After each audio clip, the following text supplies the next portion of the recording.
గిరిపై కింద పడితే చొక్కా దులుపుకొని ఆయన మళ్ళీ వచ్చి రాజకీయం చేసిన వ్యక్తి. ఈ రోజున సైబరాబాద్ ఉంది అంటే అది శ్రీ చంద్రబాబు నాయుడు గారి దార్శనికత. అలాంటి వ్యక్తి ఆయన అనుభవం ఈ రోజున 2024 ఆంధ్రప్రదేశ్కి ఎన్డీఏ కూటమి తరపు నుంచి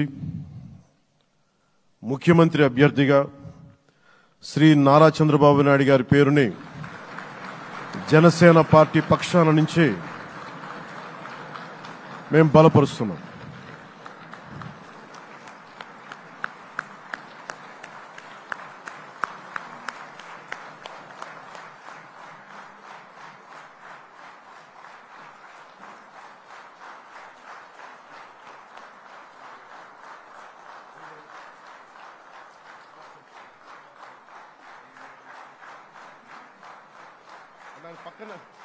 ఇది నేను ఆయన పక్కన పెట్టుకుని చెప్పాలి.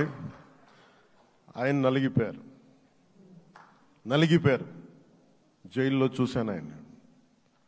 పాపం భువనేశ్వర్ గారి బాధను చూశాను. నేను అనుకున్నాను, అమ్మ మీరు కన్నీళ్ళు పెట్టకండి, మంచి రోజులు వస్తాయని చెప్పిన మంచి రోజులు వచ్చినాయి.